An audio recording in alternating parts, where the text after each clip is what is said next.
आज हम आए हैं तिवारीपुर बैदा। यहाँ पे आए हैं, देखिए शंकर जी का मंदिर है, बहुत ही पुराना है, प्राचीन। ये देखिए, आपको दिख रहा होगा।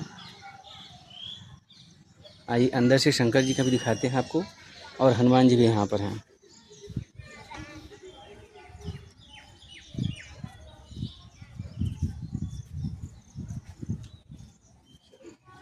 ये देखिए,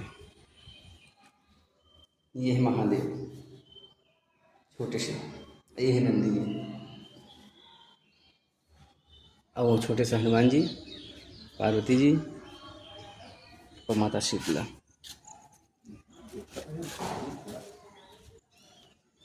और इधर ये हैं हनुमान जी।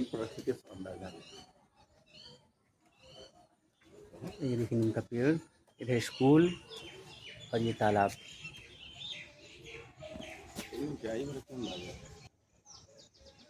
साथियों, आइए एक बार पुनः आमंत्रित करते हैं वैद्यराज डॉक्टर कुमदेश पाठक जी को। व्यूअर द्वारा जो सवाल आए हैं, जानने का प्रयास करते हैं कि उनका आयुर्वेद या उनका मन इस विषय पे क्या कहता है। आइए सर।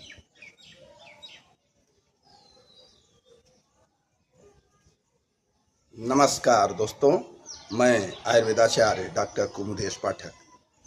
हाँ सर, ये बताइए कि आप जो बार बार ये कहते रहते हैं कि मन जो है पिछले कई जन्मों के कर्मों को याद रखता है, या जो उसके साथ गलत सही हुआ है, तो उस जो कर्म किया गया है उसका साक्षी कौन होता है जी और इसमें जो ये जन्म मरण होता है, ये होता किसका है फिर? जी, आपका प्रश्न बहुत नंबर 1 का है कि मन द्वारा कई जन्मों तक कार्य किया जाता है। जीते जी भी मरते जी ये कार्य होता रहता है। ये तब तक होता रहा जब तक कि इस मन का मोक्ष नहीं हो जाता। आगे प्रश्न किया जाएगा कि मन का मोक्ष होता है कि किसका मोक्ष होता है, उसमें बताऊंगा। तो ये तब तक होता रहेगा जब तक कि जो है इस मन का मोक्ष नहीं हो जाएगा। नहीं तो पुनरपि जननम पुनरपि मरणम पुनरपि जननी जठरे शयनम, ये लगा रहेगा। इसलिए आपने कहा कि इसका साक्षी कौन है। इसका साक्षी यही आत्मा है जो आपके शरीर के हृदय में अधिष्ठित है। ये आत्मा ही इस चीज़ का साक्षी है, क्योंकि मन और आत्मा समवाय संबंध से संपूर्ण कार्य करते हैं। मरने के बाद आत्मा मन के साथ चला जाता है। इसकी जो है आपको और ज्ञान जो है बहुत विधिवत हो जाएगा अगर आप गरुड़ पुराण पढ़ेंगे तो।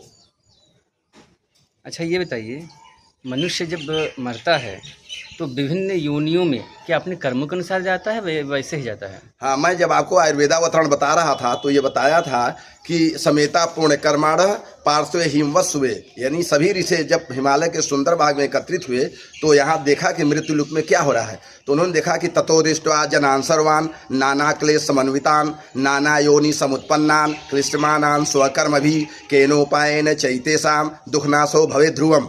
इतना उन्होंने देखा कि मनुष्य यहाँ नाना प्रकार की योनियों में जो है अपने गलत कर्म से तथा अहित आहार विहार से दुखी होकर के नाना प्रकार के दुखों से दुखी है। इनका दुख किस प्रकार से दूर होगा, ऐसा का विचार विमर्श सभी ऋषिगण करने लगे। अच्छा, ये बताइए, जो धर्मशास्त्रों में आयुर्वेद में कहा जाता है कि मोक्ष प्राप्ति, ये मोक्ष होता किसको है? जी, मोक्ष का मतलब हुआ कि आपके फिर जीवन मरण का चक्कर खत्म हो जाएगा। पहले तो मोक्ष को जान लीजिए कि मोक्ष क्या है। मोक्ष में जीवन मरण का चक्कर खत्म हो जाता है। तो मोक्ष इस शरीर का नहीं होता, इस आत्मा का भी नहीं होता, क्योंकि आत्मा खुद ईश्वर है। ईश्वर को किसी मोक्ष की जरूरत नहीं होता है, वो तो ईश्वरत्व को प्राप्त है ही।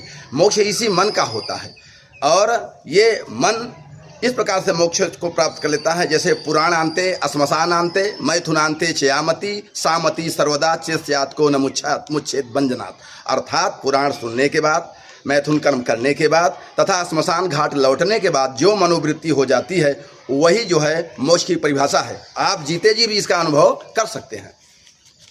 अच्छा, ये बताइए, मन यदि जीते जी सब कुछ कर रहा है और सारथी बना हुआ है, तो मन को दूसरे जन्मों में मालूम क्यों नहीं पड़ता कि उसने क्या किया है क्या नहीं किया है? जी, हमारे आयुर्वेद के हिसाब से ये बताया गया कि जब मनुष्य का मृत्यु होता है तो इस मन के पास 2 दोष होते हैं।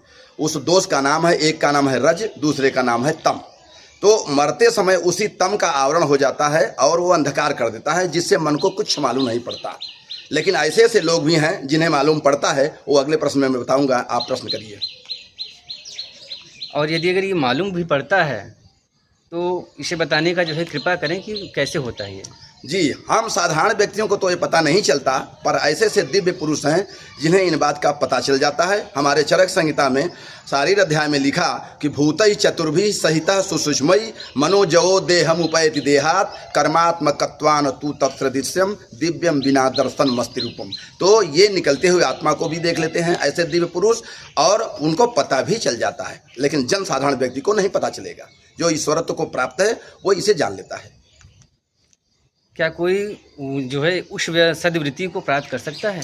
जी, जो भी व्यक्ति अपने मनसा वाचा कर्मणा ईश्वर में लीन हो जाए वो इस चीज़ को प्राप्त कर सकता है। कोई चीज़ संभव नहीं है। आप तमाम देख रहे हैं ऋषि मुनियों को, यूट्यूबर पे भी देख रहे हैं, एक से एक जो है ज्ञानी लोग हैं जिनको वहाँ तक जो है उपलब्धि हो गई है। कोई भी प्राप्त कर सकता है, ये चीज़ संभव नहीं है। मैं आयुर्वेदाचार्य डॉक्टर कुमदेश पाठक, धन्यवाद।